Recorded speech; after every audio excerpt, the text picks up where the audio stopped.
onto government who believe that government is supposed to regulate this sector, not just regulating it at the elite stage of what is produced, what is explored on the ground, but to the price of petrol in Nigeria.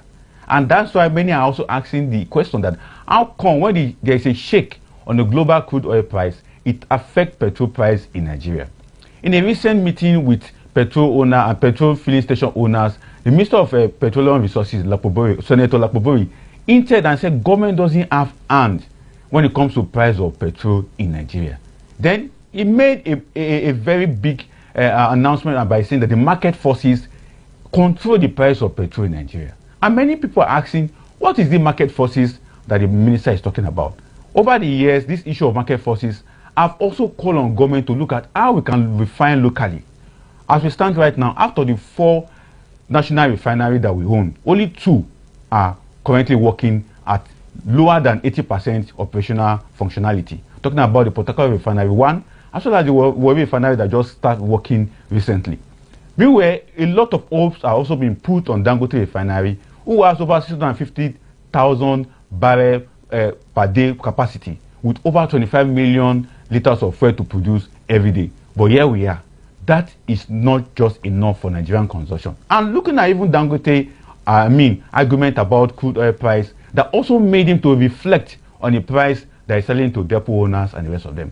So all these issues will be made clear by Olatide Jeremiah, a petroleum expert and energy consultant who have been in the game for over a decade, who helping us to make a sense of why, anytime there is crude oil price increase, we all feel the impact on the pump price of petrol in Nigeria. A very good day to you, Olatide. Okay, we are expecting a good connection from Olatide, but going into the discussion today also will make us also ask some pertinent questions around the issue of local refineries. Just in the news today, another local modular refinery has been given license by the government to operate and build capacity for about 10,000 barrels of petroleum product to be explored in Nigeria and refined in Nigeria. By end of 2024, we had over 11 modular refineries that government have been given license to start operating. But the question is that by the time all these local refineries, 11 of them have been given opportunity to refine, when we begin to pool their resources together, when we begin to exploit and refine petroleum product, how much of the production in terms of PMS will Nigeria be receiving daily? Because statistics have shown that we consume about 55 million liters of petrol daily in Nigeria.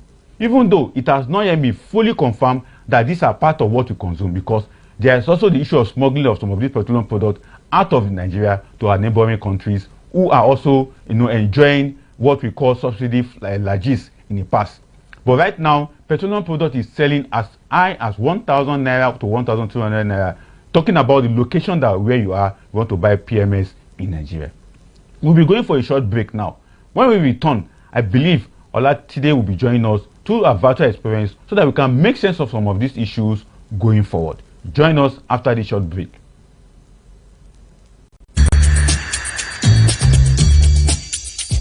No matter what I see, enough fit make mouth heavy to talk am. That's now why people they talk. You know wetin dey worry you, but you no go fit take help yourself. In this kind of situation now, what if they really no talk to una? Wetin be the way forward? They go bury our chairman on Thursday. We go remain here. Make we talk good where we dey see good, and where we know say we not dey see good, make we also dey talk am. No woman, no mother deserve to know the grave of his child. The bank manager, the bank executive, they are the one the government should first pay. People They Talk, the show on Monday to Friday by 5 p.m. on top ADBN TV. Welcome back from that short break. As Donald Trump is now sworn in as the 47th president of the United States of America, the entire global economy is already feeling the heat, especially with the rumble-driven upward of crude oil price. In reality, all this price increase reflect what has been happening on the global crude oil price in the last 2 weeks. For instance, Brent crude has enjoyed over $82 per barrel, and it's same with OPEC basket, which belong to Nigerian Bonilite with about $81 per barrel, as well as the WTI, which is the American brand of crude oil, have also increased to about $79 per barrel.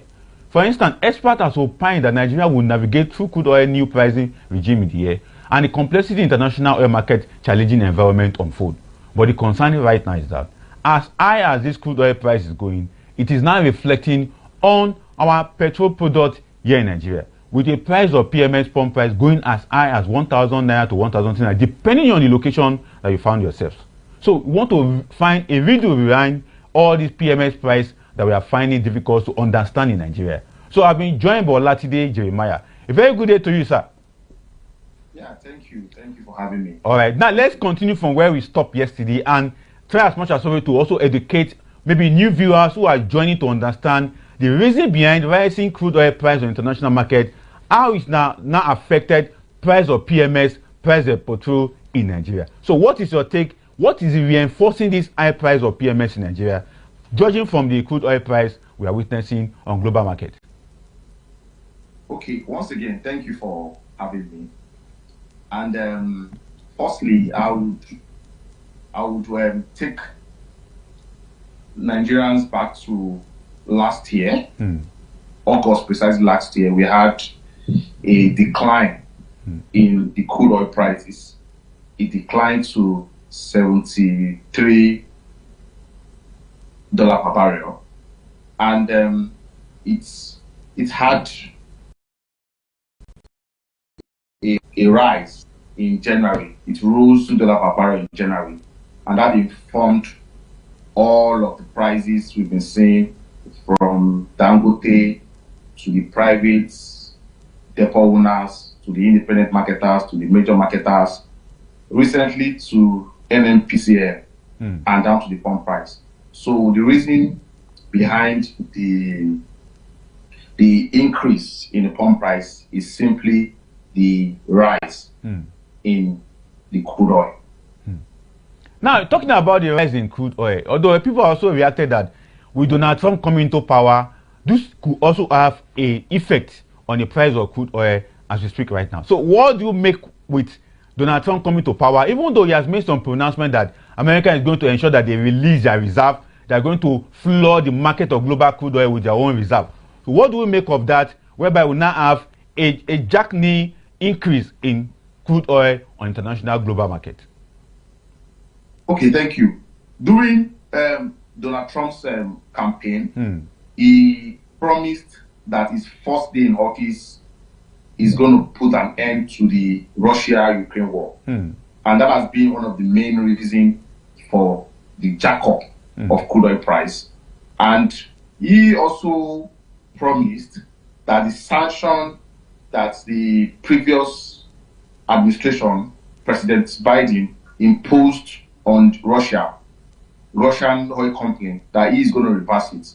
So all of that has affected the price. That is why we've seen a decline in his first day in office. Yesterday there was a decline. It declined to $95.54 per barrel. So it is most likely, he is saying, he had an interview yesterday and he said he's going to have a conversation with the president of Russia to see how they could put an end to the war. But quite frankly, the main reason behind crude oil rise is demand and supply, production and purchase of crude oil.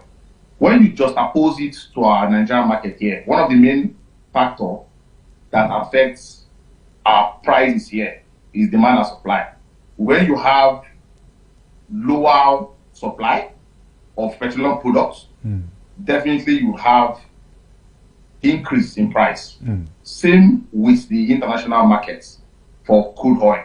If the production is on a shortfall, there will always be a rise. So Trump has promised that they would increase production and also increase their reserve. So with that, all of that has informed the price to start dropping. So that's just the major reason behind rise and fall of crude oil price, the demand and supply of the crude oil. Could we this, have OPEC. Exactly. Could this be the market forces that the Minister of Petroleum was talking about some few days ago, talking about market forces being responsible, that government doesn't have hand in controlling the price of PMS in Nigeria? Is it the market forces that you are relating this to that is also affecting us as put out by you just now? Yes, we all know that the PIAB is an integral part of the petroleum industry. And the PIAB explicitly says that the markets will be determined by the market forces, by the crude oil prices, by our refineries, and our major players. So those are the market forces. So first and foremost, we all know crude oil makes up 90% of the production cost of every refined product. So if the crude oil price goes up, definitely our pump price will go up. It is a deregulated market. Our fuel has long time stopped being subsidized. So what really influences price is the crude oil. Now, how do we tell ordinary Nigerians who are watching, who want to understand these market forces? One thing that the government is trying as much as to do with their laws is that they deregulated the sector, but Nigerians still feel that government is supposed to have hand, particularly the price mechanism of some of these products. Do you think that government should control the price? Because this is the desire of most Nigerians. They want government to control the price of PMS. Just like when time NNPC say at our depot, at our unit, it is 1,000 so. So Nigerians want that price to be reflective. So what is your own take about government controlling price or putting input on the price mechanism of PMS in Nigeria? Well, all over the world, as soon as the petroleum industry has been deregulated, the government does not have any business controlling price. Price will be determined by demand and supply. And thank God we have a competitive market in Nigeria. We have the Dangote refinery, we have the importers, and we have other refineries springing up. So with all of that, all of those factors will push up supply. And as soon as they push up supply, the price of fuel will definitely drop. So for the fact that PIA has been signed, PIA is clear, and no government does not have any hand in regulating price. So personally speaking, what the government should do is to enhance our refineries. As soon as our refineries are working well, and there is a competition between the government-owned refineries and the private refineries, it will hit supply. And when there's enough supply, the price of petroleum product drop. Secondly, we need to increase our production capacity. I said it yesterday that without increasing our production capacity, the likes of Dangote will still keep importing crude. And if Dangote keeps importing crude, it will be healthy when it comes to price. Because one of the reasons why the price of petrol, one of the reasons why Dangote increased the price of petrol was because recently he has started importing crude from US. And doing that is going to affect the cost of pump price. So if we increase our production and we have enough crude to all our refineries, we have enough to sell out, the price will drop down to 500 per liter. Now, talking about crude, increasing our crude production, there is this particular arrangement with government and Dangote about crude to naira buying that they are engaging. How far, with you as an insider, stakeholders in the oil and gas sector, how far has that deal gone down in memory, in line with what government intends to do? Because most Nigerians believe that with crude oil being sold to Dangote and naira, it's supposed to reflect the price without much impact on the price of PMS at filling station. Okay, I want to make this clear to Nigerians that with the previous government, before this present government, have had some pre-sales.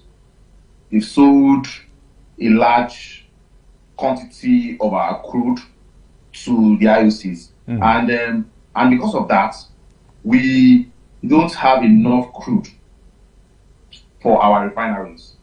Our refineries would not run efficiently if they don't have enough crude. Dangote, one of the major issues that Dangote have, or one of the major mistakes that he had, is that he was supposed to have worked out a crude supply alongside construction of the refinery. He concentrated more on the construction of the refinery and left out supply, access to crude. And what I learned that after giving the first and second supply of those crude, they could not continue with that arrangement. So he had to seek help outside Nigeria to get crude. And that has been the reason for the increase of Dangote's price. And Dangote's increase has affected all that layers, all that stakeholders, from the private depot, major marketers, to increase their price. So the board of contention is we need to increase our crude production. As I speak with you, our crude production is between 1.5 million barrels per day to 1.6 million barrels per day. That is not enough. We need to step it up. As soon as we step it up, all of those refineries, the 4 government-owned refineries, Dangote refineries, and other modular refineries, will be able to have access to crude. And when they have access to crude, without the logistics of importing crude and all of that, the price will drop. That is just the simple mathematics. Exactly. As you said, just the simple mathematics. But what would be the plight of modular refineries? Just this morning, there's a news that another modular refineries have been given license, which will be producing about 10,000 barrels of petroleum products daily. Now, if Dangote is having this challenge of crude shortage, what will happen to over, I think by the time we take a look at the numbers of modular refineries, there are now 11 that have been given license between 2024 and 2025. Now, and there are about 22 of them in number in total. So what will be their plight? And some of them have capacity for 60,000 barrels of crude, 50, 30, and 20. So what will be their plight if crude is in short supply to go around as Dangote is suffering and have to rely on importation? Well, if thank you for this question. If the crude is not being worked on, the crude supply, the production of crude is not being worked on and increased, definitely they are all private entity. They will source for crude elsewhere, abroad, and it's going to affect pump price.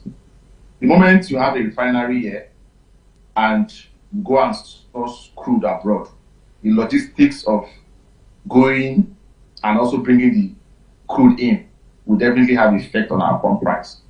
So the only way we could get out of this is to increase our production, our crude production, and it's going to have effects in all areas. It's going to have effects on the refineries and also going to have effect on the revenue, on our revenue as a country. Now, going forward, there's this question that many Nigerians will also want to ask or want to know. Why is it that filling stations sell old stock with new price? I asked you this question, although you make some verification, but going further in trying to verify this particular issue, why do they continue to sell old stock with new price? Because they know that the new one is coming and there's an old one which they're supposed to continue to sell in old price, but they will just jack as it is now, 1,100 naira. The one they were having before was 9,050 naira, 9,000, I mean 950 naira, 930 naira. Now everybody is selling at 1,001, 1,150. Why are they doing that to Nigerians? Okay, well, thank you. That's a good question. It's a major concern to Nigerians that the retail outlet owners tends to take advantage of increase in price.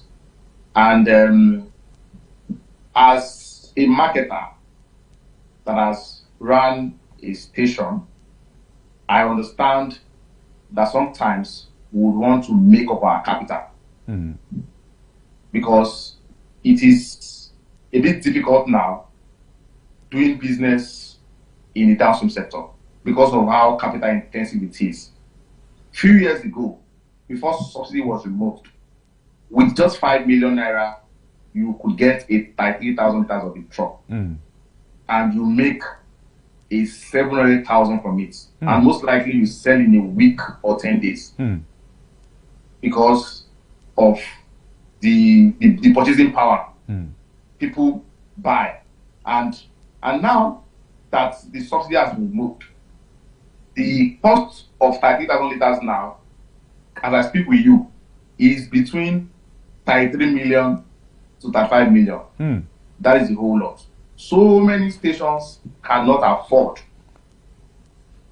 to get a truck of like 8,000 liters. So many stations, you see them co-loading.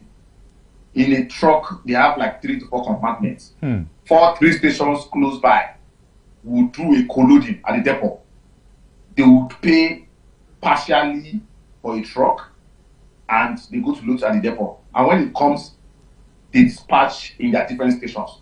So such station owner, when he gets to see an opportunity to make up his capital, he takes advantage. That, oh, if I have a stock of 10,000 liters, for example, in my tank, in my underground tank, and the price has surged up to from 1,000 to 1,002. That is an advantage to build up their capital and to become a bit independent. So it's a tough time for business owners in the downstream sector, from the retail outlet owners to depot owners. The depot owners are feeling it hard. We have over 100 depots in Nigeria.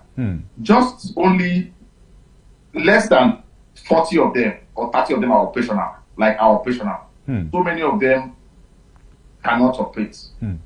The cost of bringing in vessel, the cost of bringing in 10,000 empty, that's equivalent to 10 million liters is a lot. So some of them has even resort to being a bulk buyer in Dangote. You see so many depot owners being a bulk buyer, going to Dangote as a bulk buyer, as a marketer. Because that particular fund they use in bringing in a vessel is now used in buying bulk in Dangote, buying as a bulk marketer, as like buying 2 million liters we sell. So it is really a tough one. It is the downstream sector that we are faced with a lot of challenges. That is why. Yeah, you want to say something? Yeah, I'm tempted to ask this question because if you talk about the challenge they are faced, it goes back to the issue of devaluation of the currency, devaluation of naira. What has that got to do with the challenges they are faced? Because I'm told that majority of them are also facing the issue of regulatory fees and all the fees that have been brought up onto them. But first and foremost, what has the devaluation of the currency got to do with their challenges they are faced right now and the other fees that government is charging them with, which now made them to now take advantage of Nigerians? When anytime they see a new price, they begin to sell their old stock with a new price.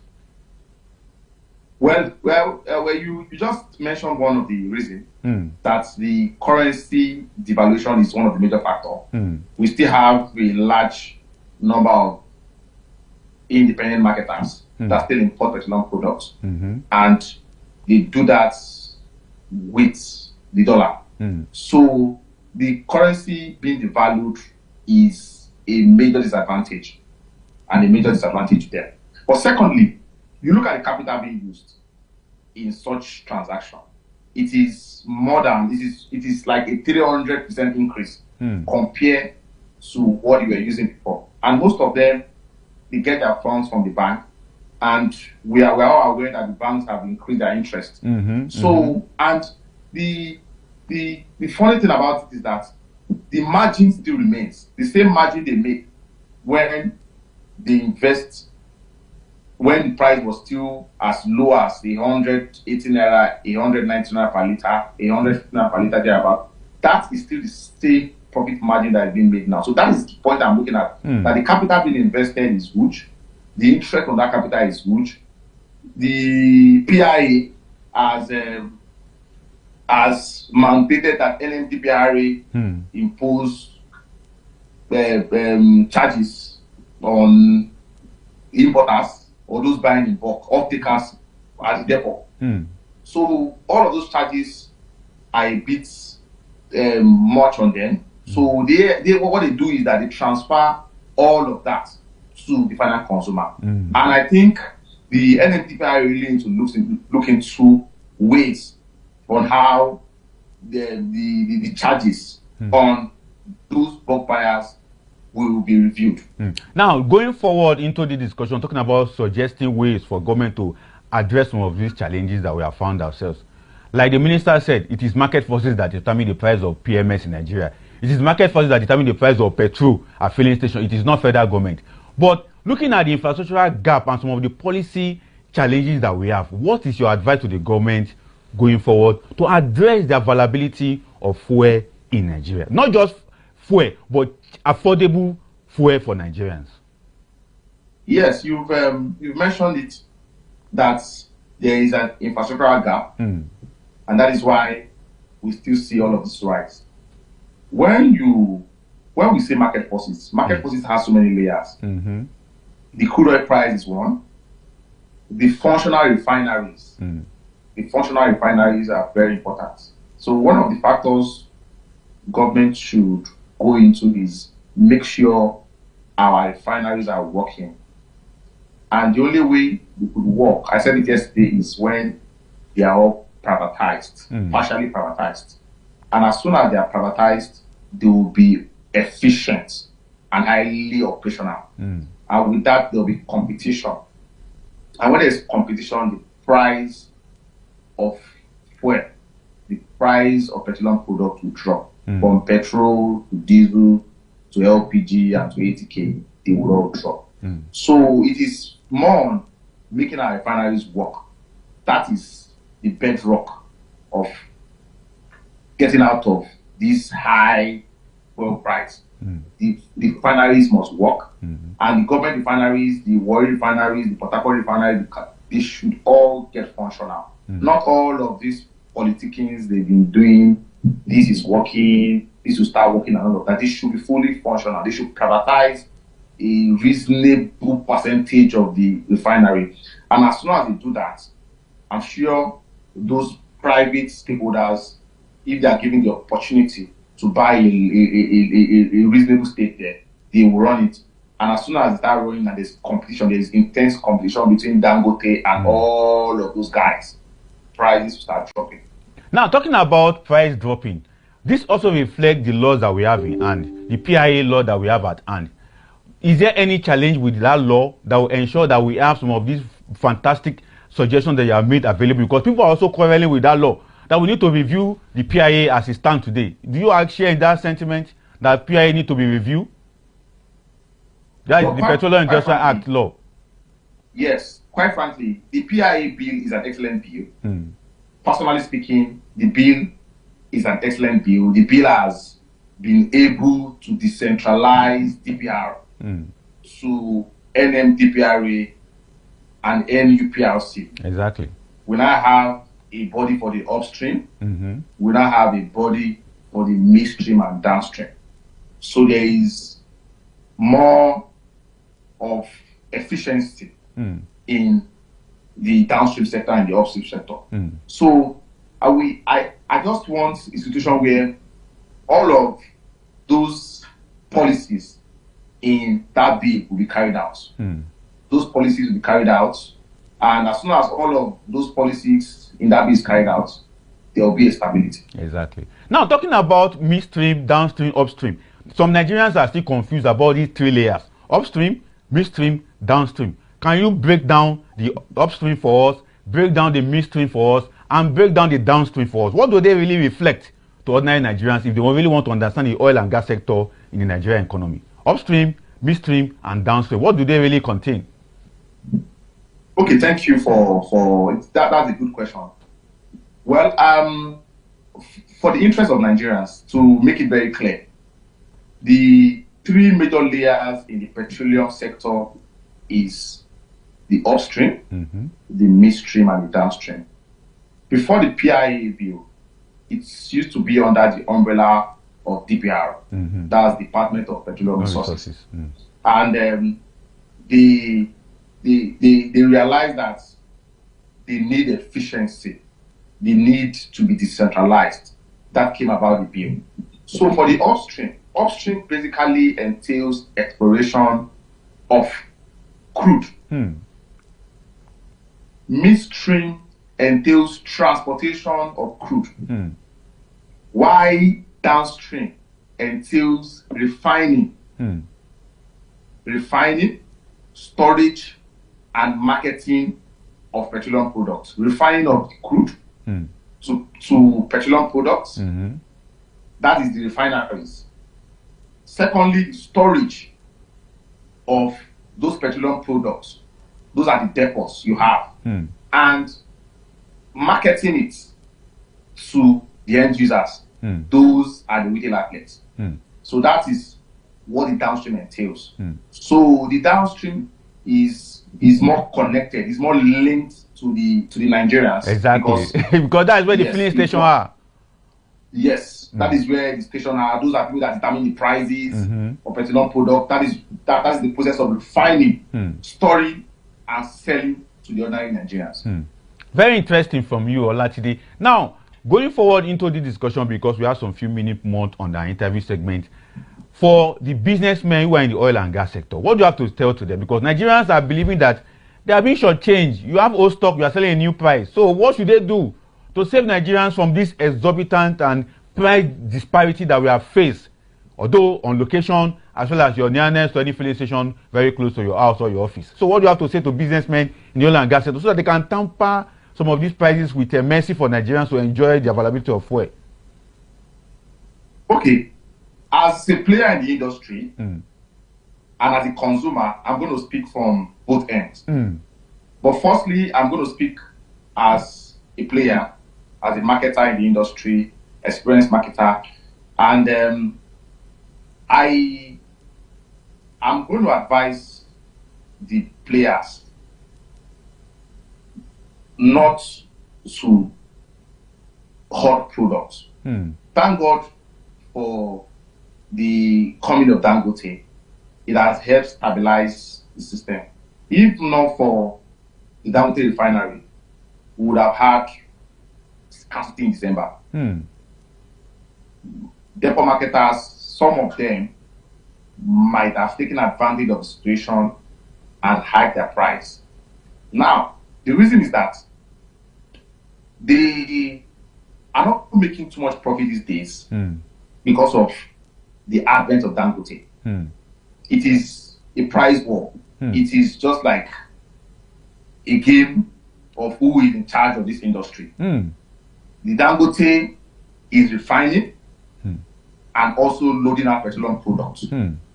He's doing the refining section and also the depot responsibility. So Dangote refinery has the capacity to load out 2,500 trucks in a day. That is what the whole Lagos depot, that's the capacity of the whole Lagos depot. Dangote alone can do all of that. So, and Dangote has the capacity to drop price because he refines, and he sells. Those importers would need to import, and importing takes a lot of process and a lot of cost. So, because of those processes, it has been so tough on them. So many of them that has retail outlets, they decide to truck it down to their retail outlet instead of selling to an independent marketer that comes to buy and sell. They say no, we cannot sell at this rate. And at when it was 970 thereabouts, some of them were like, oh, we can't sell out. We are going to take this to our stations and make more money through the pump. So it is tough on them. So, but Dangote, but in business, sometimes you win, sometimes you lose. In the past, they've made very good profits. They've enjoyed the business before Dangote came in. They've enjoyed the business. They've made good profits. And now that Dangote is in, it is a price war. It is a war of who is going to be in charge of this industry. And fortunately, it is a good one for Nigerians.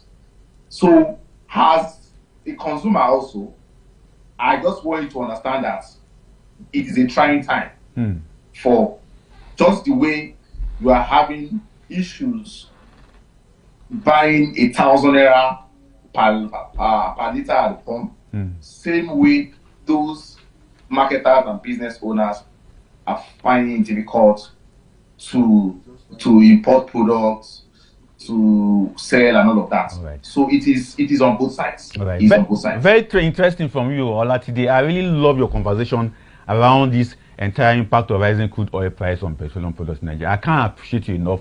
Thank you for your time out with us today. You know, it's like a compensation for yesterday, but we really appreciate you and hope very soon we'll still call you back so that we can discuss more about Nigerian oil and gas sector out there. Olatide, thank you so much. It's my pleasure. All right. Enjoy yourself in Lagos. Olatide Jeremiah is the CEO of PetroleumPriceNG Nigeria. He has given us a modest understanding of what is happening in our oil and gas sector in Nigeria.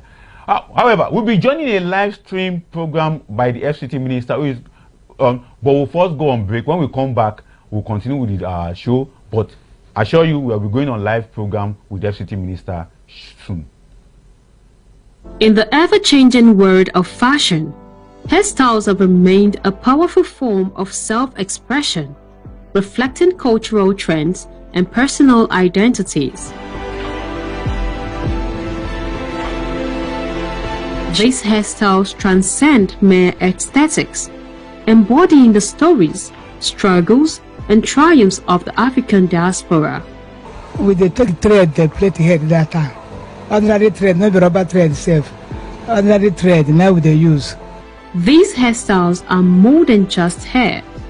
They represent a connection to ancestry, a celebration of individuality, and a stand against societal conformity. This lace I have here, this is a 6x6 closure lace that after ventilating, you will have something like this that will place in front, that will give it a more natural look, unlike the olden days where they will use the glue to hold it and it will be looking bulky and all that. Before now, they were using razor blade and scissors, but nowadays the new current technology help us to do the work easier, which is clipper that we are using now. Today's hair culture thrives on creativity, inclusivity, and self-expression, other than the cultural-based style, which we mostly practiced in the early 90s. As our hairstyles are more than just an accessory, it is a symbol of identity and a way of life.